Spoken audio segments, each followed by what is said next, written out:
Welcome, everyone who's tuning in. My name is Matt Blessing.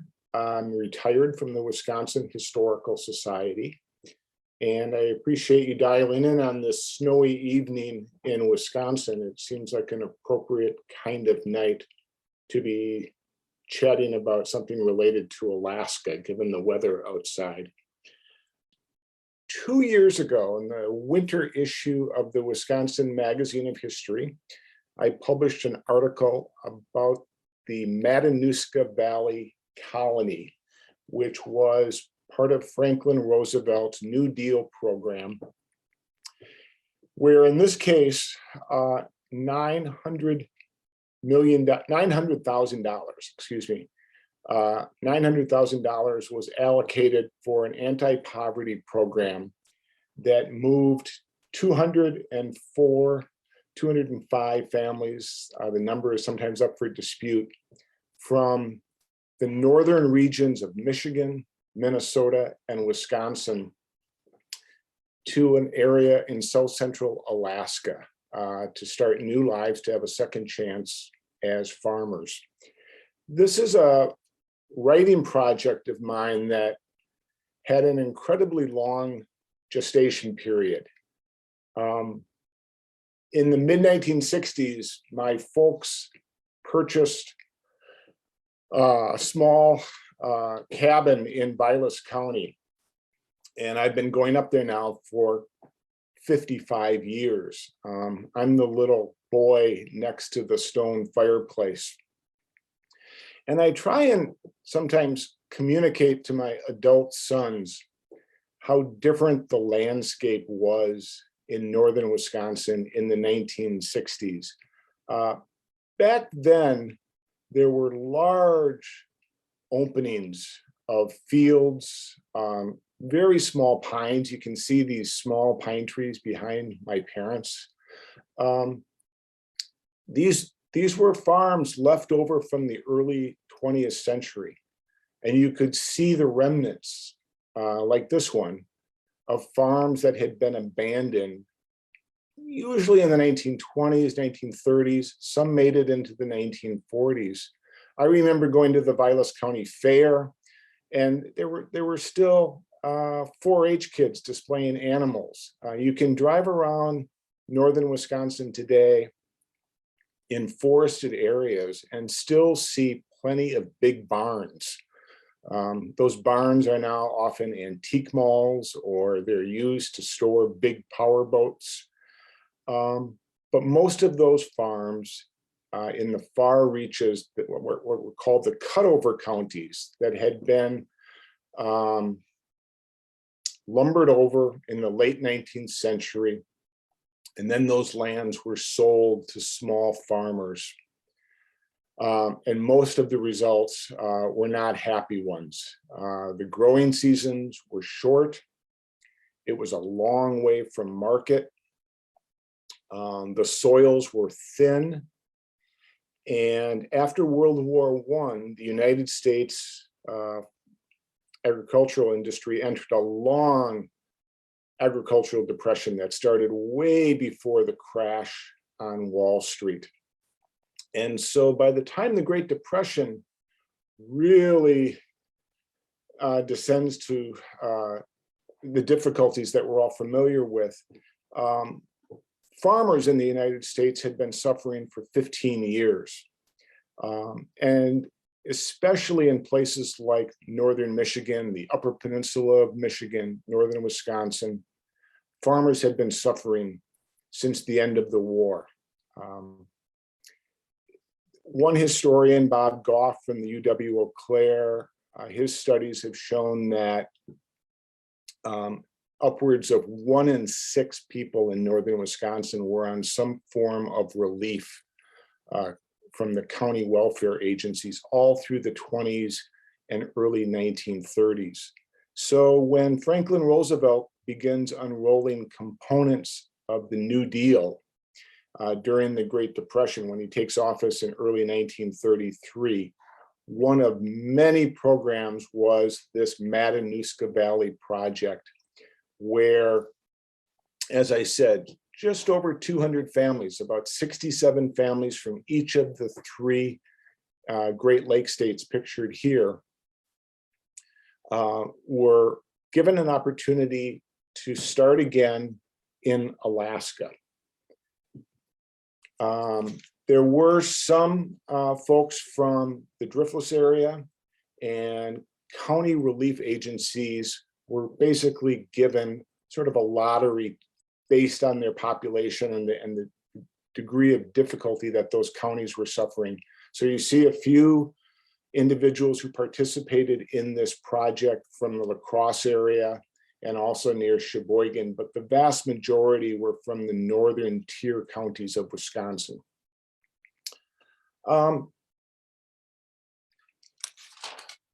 This is a project that really caught the media's, which meant newspapers and radio's, attention in the early 1930s. Newspapers like out of St. Paul and Minneapolis sent reporters along with what were termed columnists to go and cover the story. The Milwaukee Journal, which was one of the best newspapers and had a statewide reach that extended into the Upper Peninsula of Michigan, sent a young reporter named Arville Schaleben to accompany and to write back from Alaska. And that's what I'm going to talk about tonight. But rather than just kind of rehashing the article, everybody listening in is smart. The article is a 25, 30-minute read, not much longer than this presentation. I thought what I would do tonight is offer some anecdotes and some perspective on developing the actual article and writing it, offer some things that weren't included in the article. And if you go back and reread it or read it for the first time, it looks like this. It's the winter issue of the 2019 Magazine of History, and it's available in every public library in the state of Wisconsin. Maybe it'll be a little bit more enjoyable. But I wanted to use this illustration from the Milwaukee Journal just so you get a sense of the geography of Alaska and what I'm talking about in terms of the Matanuska Valley. So you see the little ship out in the northern Pacific Ocean, south of Anchorage. The Matanuska Valley is about 45 miles north of Anchorage.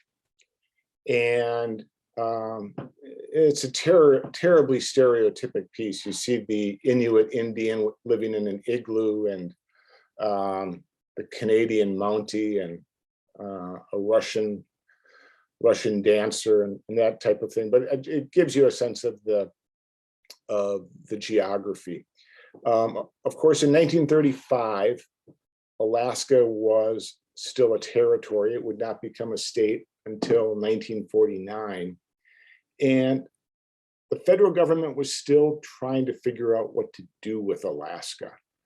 It had a population, the entire territory had a population of about 165,000 in the 1930s, which meant that it was about the same size as the city of Madison was in the 1930s. The community of Anchorage, for perspective, was about the same size as the city of Mineral Point, Wisconsin. And so federal government was looking for ways to creatively populate the territory. And there was an employee of the Alaska Railroad that thought, if we can simply get farmers to this agriculturally rich area north of Anchorage, maybe that would increase the traffic of the railroad, and this government-managed railroad would get out of the red ink that it was currently in. When I started writing the story, I was looking for stories, good, compelling, human interest stories, and I stumbled across the papers of the reporter who covered it for the Milwaukee Journal. He was both a feature writer and a news reporter. Again, his name was Arville Schaleben, and he went to the railroad depot as these 65 families from across northern Wisconsin were getting on the train to go out to Seattle to catch the ship to Alaska. And he immediately noticed this large group. This is the Bowen family. Mr. Bowen was an unemployed butcher from Rhinelander, and he had 11 children. It was the largest family in the entire project. Most of the families, husbands and wives, were younger. They were in their early 30s and might have had 2 or 3 children. The Bowens had 11. And the one that I've circled there crudely with the blue pen, she ran away the day that the train was headed to Seattle, and was brought in by her younger brother at a farewell ceremony. And there was some hullabaloo at the farewell. And Schaleben wrote about this. And he just had a really good eye for catching stories and a good ear for dialogue. So when I wrote the article, there were just plenty of occasions where Schaleben used a phrase that, as a professional writer, I knew I had a good storyteller on my hands. So the article was, I think, was successful in large part because I was using a journalist's papers.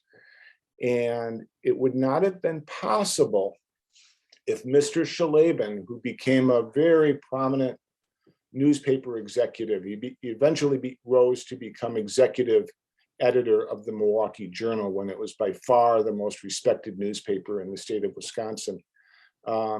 He retained all of his notes, all of the clippings, correspondence with columnists, and several hundred photographs that he made during the summer of 1935 in Alaska. He retained all those materials for 65 years, and then his daughter donated them to the Wisconsin Historical Society in 2005. And after they'd been around for about 15 years, I was getting ready to retire, and I thought, you know what, I want to tell this story. So spent my lunch hour doing the research and my evenings doing the writing. And so again, this is the importance of preserving history, because if they're not donated to an archives, most of these types of family collections, professional collections, will not survive. I was also really impressed. I came across this photo very early on, and I was reminded that the Milwaukee Journal had some of the most stellar photojournalists working in the country in the 1930s and in the 1940s. This is the Connors family from outside of Superior, Wisconsin, with their 4 children. They were one of the 67 families selected for the project. The Milwaukee Journal was one of the first newspapers to ever print in color. Many of their photographers went on to work for National Geographic, Life magazine, even. And I saw this image and thought, that looks like it's worthy of a cover for the Wisconsin Magazine of History. It has the vertical positioning, and lucky for me, the editor agreed. The journey for these embattled farmers entailed a 3-day train trip from Rhinelander to Seattle. They were given the weekend in Seattle to get last-minute supplies before they began their adventure north to Alaska. Then it was a 5-day journey out at sea, finally arriving at the port of Seward on the Kenai Peninsula.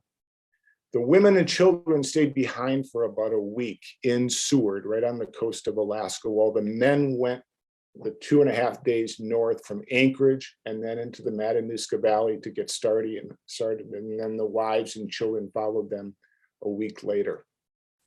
When they arrived, the Civilian Conservation Corps, another New Deal program that Jerry Apps has written an entire book about, CCC in Wisconsin, the CCC boys had constructed more than 220 canvas tents with wooden floors and potbelly stoves. And so these were the temporary quarters for the 200 colonists for the entire summer, as log homes were built and small dairy barns were built for the colonists out in the valley.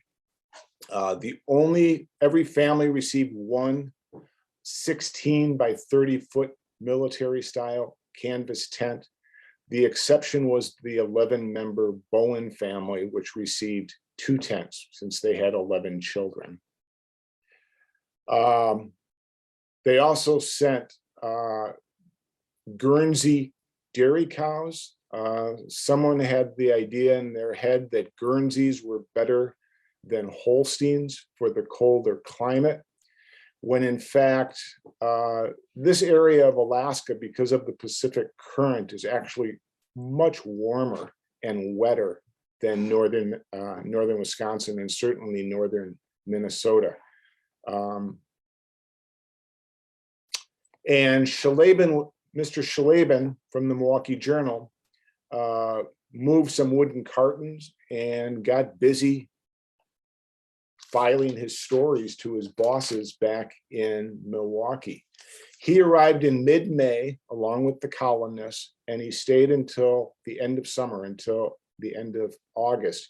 And he filed more than 150 stories, and they really caught on among readers. You can go to the Milwaukee Journal Sentinel and actually read reader feedback, and they were enthralled by this story of pioneers. And that's how the Milwaukee Journals actually sold it and pitched it as this daily series of articles coming from Alaska about modern day 1930s era pioneers. They even equated it with, imagine if we had had a newspaper reporter with the Pilgrims in Massachusetts in the 1600s. And it worked. It really caught the attention. Schaleben wrote not only news stories, but he really was good at capturing human interest stories and equating it to pioneer life of young men splitting firewood. The photograph, damaged photograph in the bottom left-hand corner is the 4th of July celebration where a woman brought out her guitar. And then also stories about young people starting their own businesses. This young woman on the right, I've forgotten her name a couple of years after writing the article, but she quickly set up her own hair salon. She was only 17 years old, but the entrepreneur in her. These were stories that resonated for people who were still struggling in the Great Depression. They received news reports on a community bulletin board. There was a coordinator who would take wire reports and also post information for all the families to hear. But these are all very characteristic of the 1930s. Waiting for the Daily Mail was a very big deal. But the biggest event of the early part of the summer was called the Land Lottery, where the heads of household drew a ticket, and that ticket, sort of like the draft during the Vietnam era, said what your rank was in terms of drawing a lot of land in the Matanuska Valley, which stretches about 25 miles. And so these are the men actually lined up to pull a ticket from a hat that would determine where their 40-acre farm would be placed. They were also given a $3,300 loan on a log home and a barn. And at that time in the early 1930s, it really wasn't like home loans that became available after World War II for everyday people. Typically in the early 1930s, you often had to have a very high down payment. So this was a big deal that you could own a home of your own. In terms of the land, one of the things that I found interesting was that as soon as people drew a ticket and they knew where their 40-acre plot was positioned, they didn't care necessarily about the quality of the land. They wanted to be with people from the same region of Minnesota or the same region of northern Wisconsin. And so they started swapping lands. And so even if you go up to the Matanuska Valley today, you have these little pockets of, now they're in the third or the fourth generation, where everyone in a certain little pocket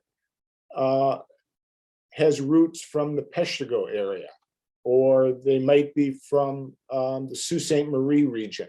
And that's because, again, this inclination of people wanting to be together with people who they didn't know necessarily before they left for Alaska, but they had some common ties going back to the Great Lakes years. A lot of people, a lot of readers back in Wisconsin were particularly enamored with the reporters' stories about the colony kids. So imagine there are 400 parents who are trying to forge and build a new farm out of the Alaska wilderness, but there were almost 900 children who were occupying 200 tents. And there are still plenty of the colony kids still alive. They're in their late 80s and 90s now, but I had the opportunity to visit Alaska in 2019, and they all spoke very fondly of the first couple of summers when they were all together. And it really served to build a strong community. And they can recall stories like it was yesterday. So I'm just going to show a few images in a row, maybe not talk much, of Schaleben's photographs of the colony kids.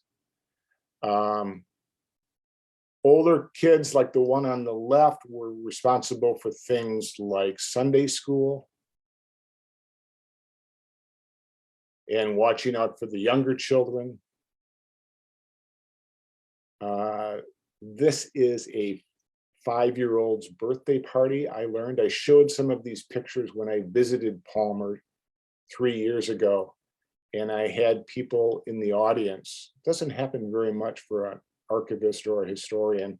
People were crying when they saw this picture because they were seeing their mothers and fathers. And I learned that the girl on the left was the honoree. It was her 5th birthday, the one in overalls. Kids with a cat. And then there were a few teenagers in the group, but again, most of the parents were in their early to mid 30s, so there weren't too many teenagers. A lot of this generation who were maybe 15 or 18 when their parents moved to Alaska, these folks would, in just a few short years, be drawn up into World War II. And 40 miles south of Palmer, the largest military base in Alaska, Fort Richardson, was developed. Hundreds of thousands of American troops went through Fort Richardson during World War II, just a few years later, including a lot who either enrolled in the service or worked at Fort Richardson. And a lot of even the parents stopped farming during the war and took military jobs down at the military base, because there was a very good highway by then connecting the community of Palmer, where they lived, with Anchorage. One group that was not appreciated, especially by the women in the colony, were folks that were brought up without any real carpentry skills to help construct the houses and the barns in the first summer. These were men from California migrant camps. Which were termed at the time transient camps. And these poor souls, if you think about the Jodes and the Grapes of Wrath, they were down on their luck in the Depression too. They were put to work by the federal government. Their paychecks were deposited in bank accounts in California because they did not want these men to stay in Alaska after their project was completed, but they didn't want them to be indolent around the labor camp, the migrant camps in California. But it took a while for supplies and equipment, everything from galvanized pipes and plumbing fixtures to hammers, to arrive in Alaska. And a lot of these men would circulate and hang out and smoke, maybe drink around the tent camps, and made a lot of the people very nervous. So not everything was, perfectly running by any means during the early weeks of the colony. Housekeeping was incredibly difficult. Imagine trying to raise a family with several kids inside a canvas tent all summer. As the husbands in particular were raising barns and building houses, the women struggled to develop really high calorie meals for people doing incredibly hard physical work. The woman on the left, she was actually from Dunn County. She wrote letters back to the Dunn County newspaper in the Driftless region, expressing her concerns because she was making these high density sugary lemon pies for her husband for the calories. And she was desperately concerned that the sugary pies would attract Alaskan brown bears. And sometimes that happened, as you see here, with some big paw prints being displayed.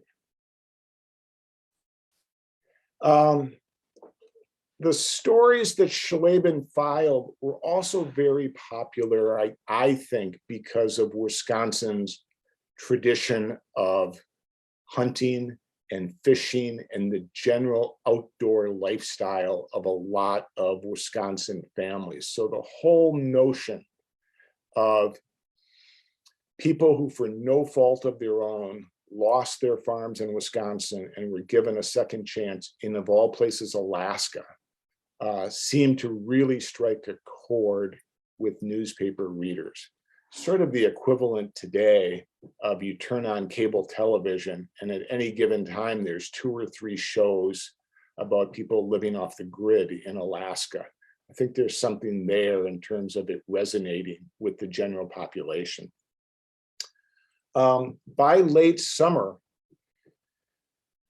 the Matanuska Valley had received enough attention that people on the train ride up to Mount McKinley, now Denali National Park, were getting off to investigate. You still couldn't drive from Anchorage to Palmer at that time. The highway hadn't been completed, but it really caught the public's imagination to see what was going on, and it received national media coverage,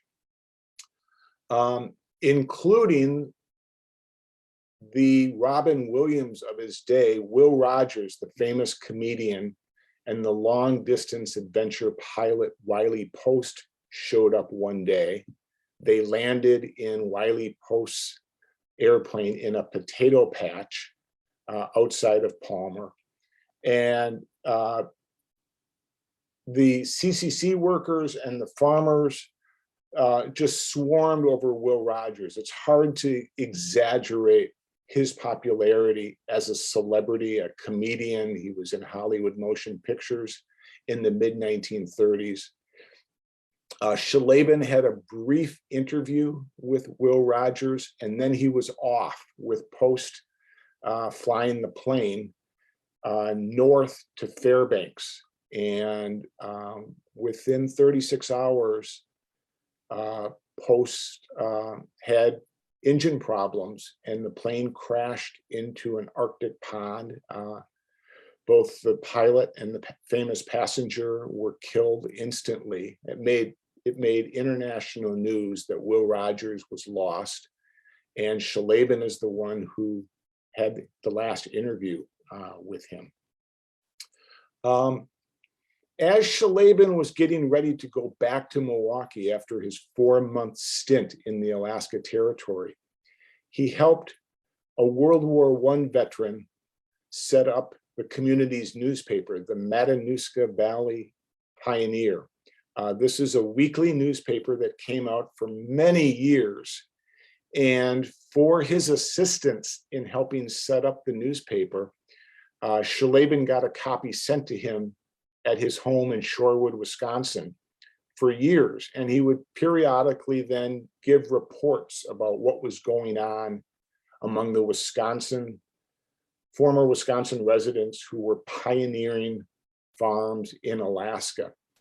This newspaper, though, Schaleben recognized that it would be important to have a newspaper that could help tie the community together. It reported everything from who was visiting whom, who had taken a trip to Anchorage, who had entered the hospital, who had what roles in the Christmas pageant, and it went on and on, those types of little news bits.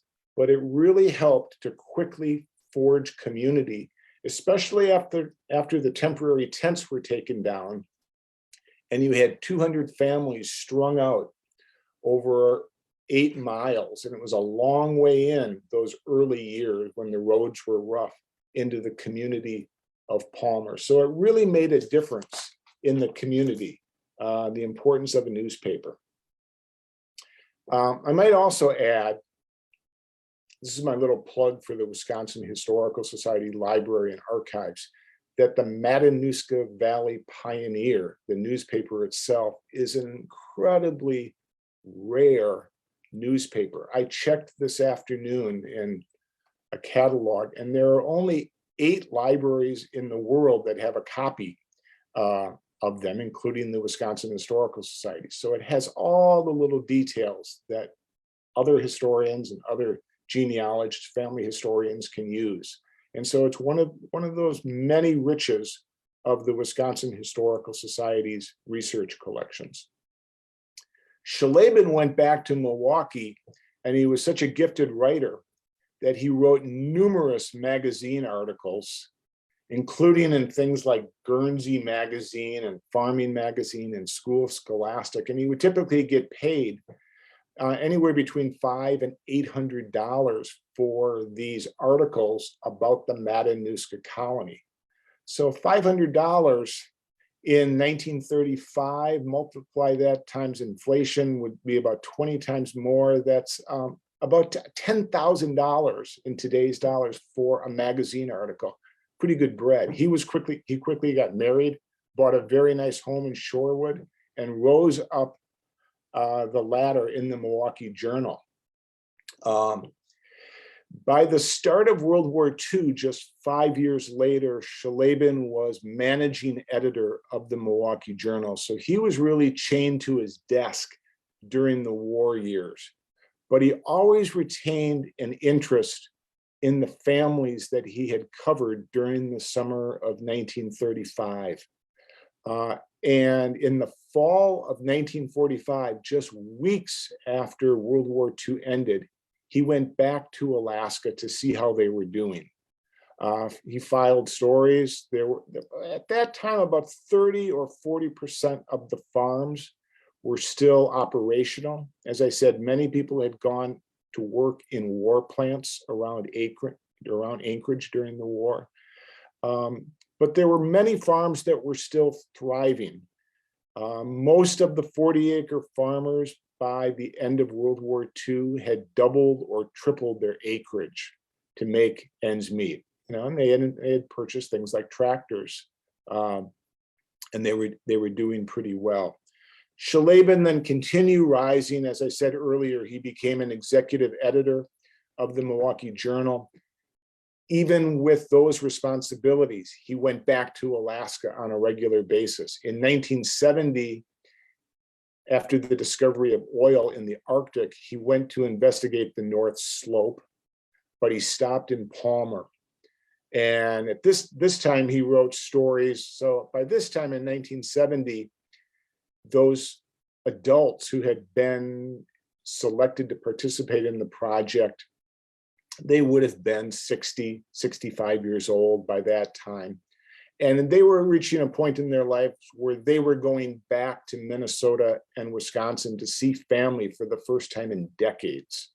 And they told Schaleben told amusing stories about how they would go back to places like Green Bay and see a cousin who knew that they were coming back from Alaska. And the person had collected electric kitchen gadgets like toasters and toaster ovens and microwaves weren't out in 1970 yet, but mixers, as if these things didn't exist at the Sears in Anchorage. But that was still how people in the lower 48, a lot of people perceived Alaska as late as 1970. And then finally, the picture in the lower right-hand corner is from 1985, and this was the 50th anniversary of the colony.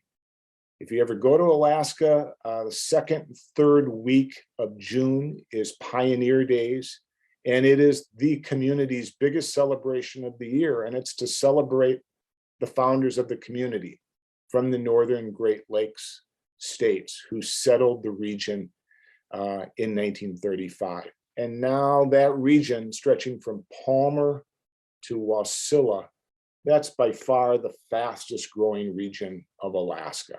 A lot of big homes on 3-4 acre lots, and then easy commute down to Anchorage, which is several 100,000 people. It's not Mineral Point size any longer. Wrapping up, as I said, I had an opportunity to visit Alaska and go to Palmer in 2019 before the pandemic. The farms that have survived, not surprisingly, have mostly gone organic. Those are the Chugach Mountains that form the south and eastern border of the Matanuska Valley.